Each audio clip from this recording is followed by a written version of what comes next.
asalaamaaleykum mbokk yi tey ñu ñëw ak yéen ci application bu am solo bala loolu ñu leen di ñaan ngeen suñu seen YouTube bi ngeen demee ngeen abonné foofu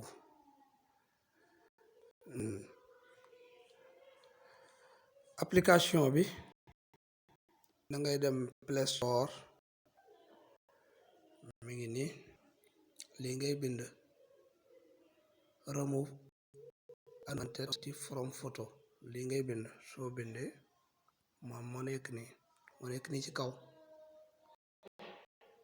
soo ko bindee da nga gis application bi man installé naa ko ba pare damay dugg ouvrir rek ubbi ko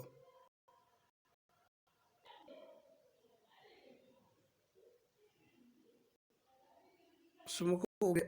ma dem galerie application bi mi jariñ mooy bu fekkee ne da nga am benn photo am lu la neex ci photo ko dindi application bi def ci efficace trop sax léegi ma dem ci photo yi ma yor par exemple ma jël photo bi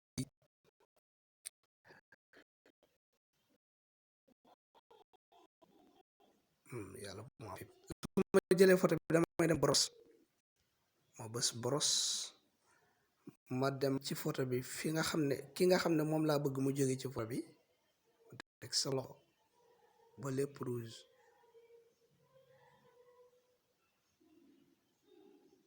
waaw kay ma bind processus ma bës foofu ma bës processus gisoo jëmm ji jóge na fii lii lañ leen indiloon di leen ñaan ngeen abonné ci suñu chaîne boobu di Wolof Tech TV wassalaamu aleykum wa rahmatullahi wa barakaatu.